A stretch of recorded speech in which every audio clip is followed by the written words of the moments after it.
अद्वैत स्थापनाचार्य शंकरं लोक सद्गुरु प्रस्थानत्रय भाष्यादि ग्रंथकारं नमाम्यहम्। अहं ब्रह्मस्वरूपिणं मत्त प्रकृति पुरुषात्मकं जगत शून्यं च शून्यं च। जीवन एक क्षण भंगुर है, नाशवान है और धीरे धीरे काल उस देह को अपने जबड़ों में फंसाता हुआ उस शरीर को समाप्त कर लेता है। देह को समाप्त करने की क्रिया यमराज की है, परंतु अक्षर और उनसे रचित स्तोत्र ग्रंथ कालजयी होते हैं, क्योंकि वे स्तोत्र काल के भाल पर विराट रूप में अंकित होते हैं। वे स्तोत्र ऐसे होते हैं जैसे पूरे आकाश मंडल में बिजली ने उन ग्रंथों की पंक्तियां लिख दी हों और सारा विश्व उन पंक्तियों को पढ़ करके चमक कर उन्हें लग गया हो। वे श्लोक ऐसे ही होते हैं जैसे कि एक सुगंध ने पूरे वायुमंडल में अद्वितीय अष्टगंध से उन श्लोकों को अंकित किया हो। ये श्लोक ऐसे ही होते हैं जो कि काल की छाती पर पैर रखकर जो काव्यकार व स्तोत्र रचयिता अपने अक्षरों और पंक्तियों के माध्यम से जो कुछ लिखता है उसको काल मिटा नहीं सकता। यह उसके बस की बात नहीं होती, क्योंकि अक्षर दो प्रकार के होते हैं, शब्द दो प्रकार के होते हैं, पंक्तियां दो प्रकार की होती हैं। स्तोत्र दो प्रकार के होते हैं और उच्च कोटि के विद्वान उन स्तोत्रों को, उन पंक्तियों को कुछ इस प्रकार से इस पूरे ब्रह्मांड में अंकित करते हैं जो किसी भी दृष्टि से मिटाए नहीं जा सकते।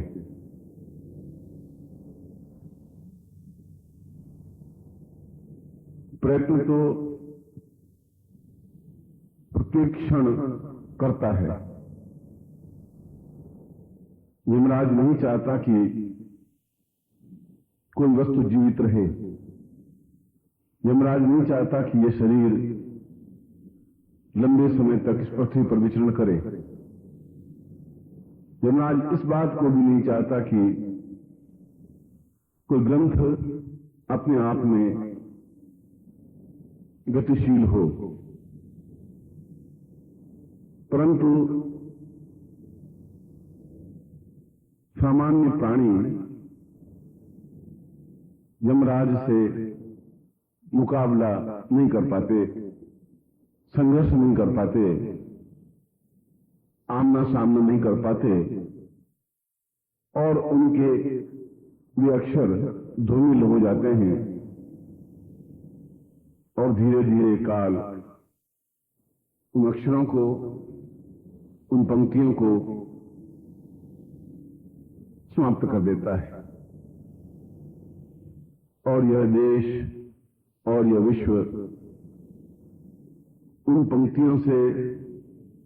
वंचित रह जाता है। परंतु ये पंक्तियां काल के गर्भ में जाने लायक ही होती हैं, ये पंक्तियां मिटने लायक ही होती हैं, ये पंक्तियां धूलि दूषित होने के लिए ही होती हैं, क्योंकि उन पंक्तियों में वह ताकत, वह क्षमता, वह ऊर्जा, वह चेतना, वह प्राणशीलता नहीं होती जो यमराज के ललाट को लिखने में आबद्ध हो। ये पंक्तियां वैसी नहीं होती हैं जो यमराज की छाती पर पद प्रहार कर उनको लिखा जाए। ये पंक्तियां ऐसी भी नहीं होती हैं जिसे आने वाली पीढ़ियां प्रयत्न करके भी समाप्त कर सकें। ऐसी पंक्तियां वह लिख सकता है जो कालजयी पुरुष होता है। ऐसे स्तोत्रों की रचना वह कर सकता है जिसने काल पर विजय प्राप्त की हो। ऐसे ग्रंथ वह विद्वान रच सकता है जो अपने आप में इस विश्व से, इस काल से, इस यम से संघर्ष कर इस बात को सिद्ध कर लेता है कि व्यक्ति तो एक सामान्य, उनकी पंक्तियां और उनके पदों को भी काल कबल नहीं कर सकता, समाप्त नहीं कर सकता, मिटा नहीं सकता।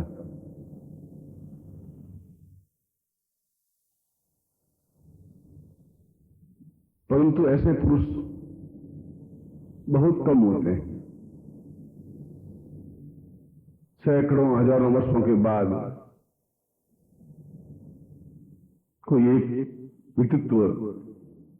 ऐसा अवतरित होता है जो इस प्रकार की पंक्तियों को, इस पदों को रचना कर हमेशा हमेशा के लिए आकाश मंडल में टांग देता है, वायु पर सुगंध के द्वारा लिख लेता है,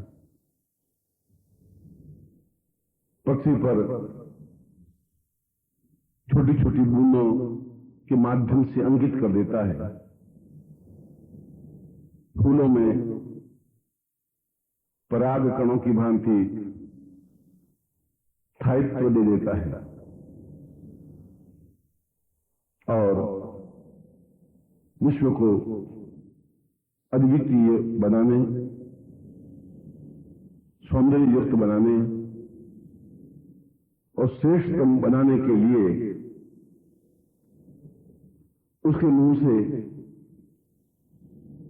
जो कुछ भी निकलता है वह अपने आप में अमिट होता है। यदि उसकी तुलना ही कर दी जाए, यदि उसके समान और कोई ग्रंथ की या श्लोक की रचना कर दी जाए तो उसका व्यक्तित्व भी अपने आप में कोई अर्थ नहीं रखता, क्योंकि अर्थवत्ता वह होती है जिसके अंदर प्राण होते हैं और प्राण केवल इस नश्वर देह में होते हैं, परंतु इस प्रकार के पदों में, इस प्रकार के स्तोत्रों में महाप्राण होते हैं और महाप्राण को यमराज स्पर्श नहीं कर पाते। महाप्राण को संसार विस्मृत नहीं कर पाता, क्योंकि महाप्राण तो अजन्मा है, अगोचर है, अद्वितीय है, अद्वैत है और पूरे वायु मंडल में अंकित है।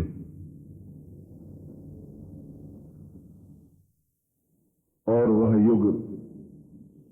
धन्य हो उठता है जिस युग में ऐसे महापुरुष प्रादुर्भाव लेते हैं, ऐसे अद्वितीय युग पुरुष अवतरित होते हैं, ऐसे काल के भाल पर अपना नाम अंकित करने वाले महापुरुष इस पृथ्वी पर आकर कुछ समय तक विचरण कर फिर दूसरे लोक में चले जाते हैं, क्योंकि वे एक लोक के ही नहीं, अब तो ब्रह्मांड के समस्त लोकों में उनकी गति होती है। वह चाहे ब्रह्मलोक हो, विष्णुलोक हो, भगवान शंकर का शिवलोक हो, ब्रह्मा आदि ऋषियों से युक्त इंद्रलोक हो, और कोई अन्य लोक हो जो अज्ञेय है, अगोचर है।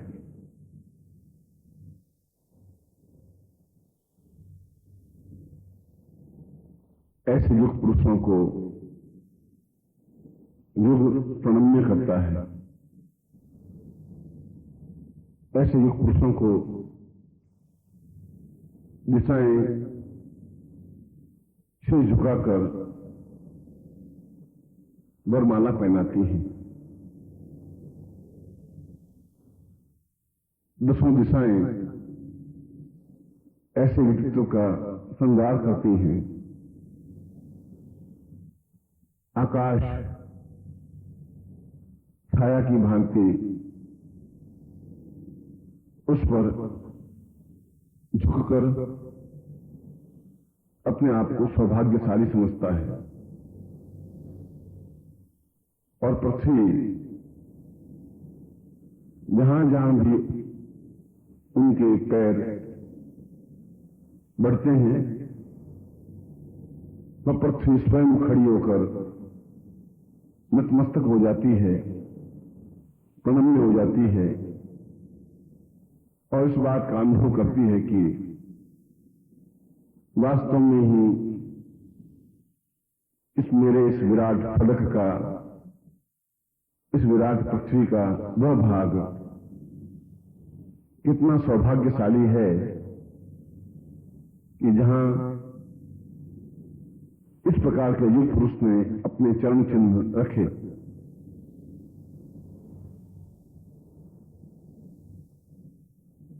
प्रकृति निरंतर इस बात के लिए प्रयत्नशील होती है कि ऐसे युग पुरुष का अवतरण हो। प्रत्येक युग इस बात का चिंतन करता है कि ऐसे अद्वितीय व्यक्तित्व का प्रादुर्भाव हो, और यह निश्चित है कि कई सौ हजार वर्षों के बाद ऐसे महापुरुष का, ऐसे युग पुरुष का, ऐसे सलाहकार पुरुष का अवतरण होता है। एक अनुभव होता है कि उस युग पुरुष ने जन्म लिया। ऐसा विश्वास होता है कि एक देहधारी ने इस पृथ्वी पर जन्म लेकर कुछ कार्य किया। ऐसा अनुभव होता है कि जैसे सैकड़ों, हजारों, लाखों व्यक्ति जन्म लेते हैं और निरंतर गतिशील होते हुए काल के गर्भ में समा जाते हैं, परंतु प्रश्न यह उठता है कि क्या काल सभी को अधीन कर सकता है? प्रश्न यह उठता है कि क्या काल में इतनी क्षमता होती है कि ऐसे व्यक्तियों को, ऐसे युग पुरुषों को उद्रस्त कर सके? क्या यह संभव हो सकता है कि काल की दाढ़ों में ऐसे व्यक्तित्व समाहित हो सके? यह संभव नहीं है, यह कदापि संभव नहीं है। ऐसा संभव हुआ ही नहीं है, इसलिए कि ऐसे युग पुरुष का काल स्वयं अभिनंदन करता है। यमराज स्वयं उसके ललाट पर विजय तिलक करता है। मृत्यु स्वयं उसके सामने हाथ बांधकर खड़ी रहती है। दसों दिशाएं एक तक उस युग पुरुष की ओर ताकती रहती है। पृथ्वी और आकाश दोनों मिलकर उस व्यक्तित्व की महिमा को मंडित करने की सफल असफल कोशिश करती रहती है।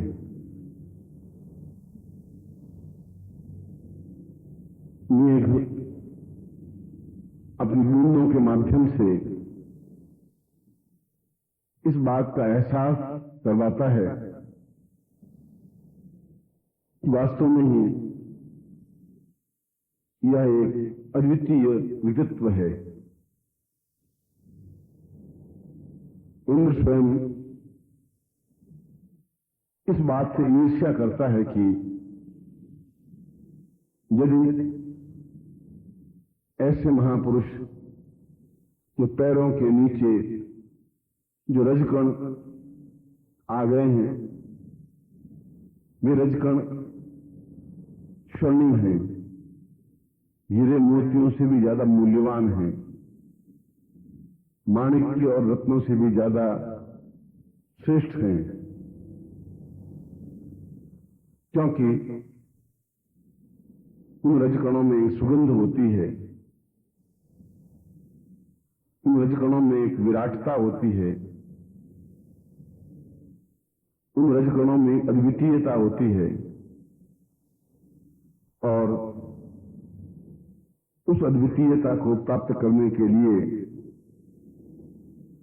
योगी, यति, सन्यासी लालायित रहते हैं। भले ही वे योगी और सन्यासी उन पंचभूतात्मक व्यक्तियों को दिखाई नहीं देते हों, भले ही वे गोचर या अगोचर हों, भले ही वे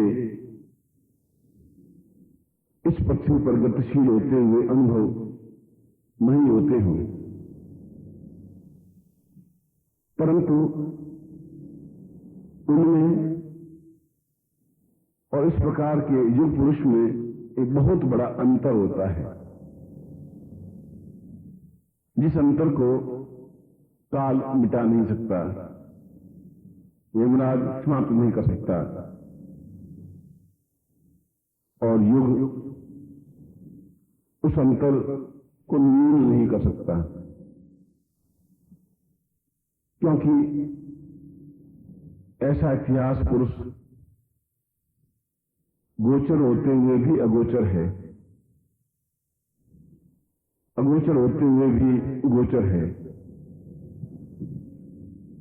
वह दिखाई देते हुए भी नहीं दिखाई देता है और वह नहीं दिखाई देते हुए भी दिखाई देता है,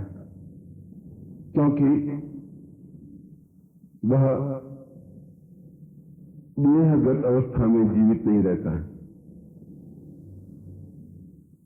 क्योंकि वह इस चर्ममय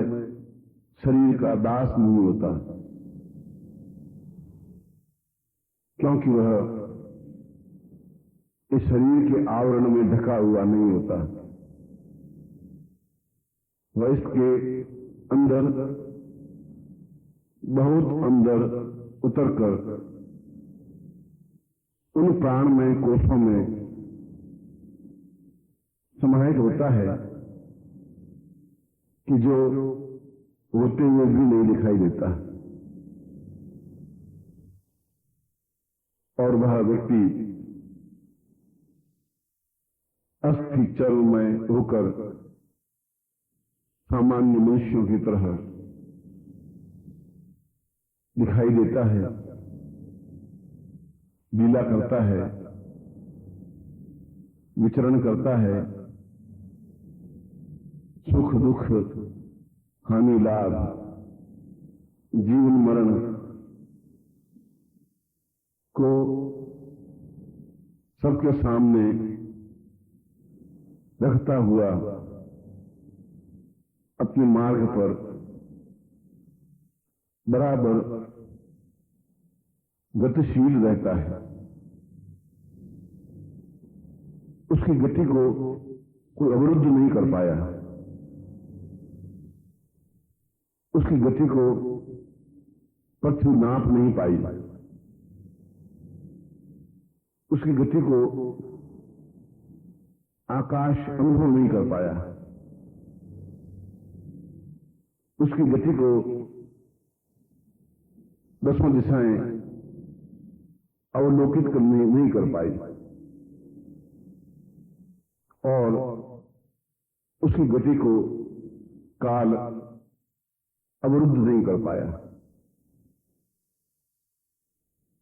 क्योंकि वह गति नहीं है, वह एक चेतना है, वह एक प्रकाश पुंज है, वह एक ज्योति है, वह जीवन की एक अद्वितीयता है, वह इस पृथ्वी का सौंदर्य है, वह इस युग का अन्यतम शला का पुरुष है, वह इस आकाश का एक अद्भुत सौंदर्य युक्त गहराई है। और यदि ब्रह्मा स्वयं आकाश की ओर उड़े तो भी ऐसे सलाका पुरुष का सिर कहां तक है इसको नापा नहीं जा सकता। और यदि विष्णु स्वयं गरुड़ पर आरूढ़ होकर पाताल में गमन करते हैं तो भी उसके पदचिन्ह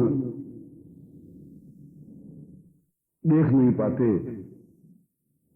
उसकी थाह नहीं ले पाते। इतने अद्वितीय युग पुरुष को पाकर केवल एक ही शब्द ब्रह्मा और विष्णु के मुंह से उच्चरित होता है कि नेति नेति, जो दृश्यमान होते हुए भी अदृश्यमान है, जो दिखाई देते हुए भी नहीं दिखाई देते हैं, जो नहीं दिखाई देते हुए भी पूर्ण रूप से दिखाई देते हैं, जो नित्य लीला विहारी हैं, जो प्रेम है, जो श्रद्धा है, करुणा है, श्रेष्ठता है, दिव्यता है, तेजस्विता है, और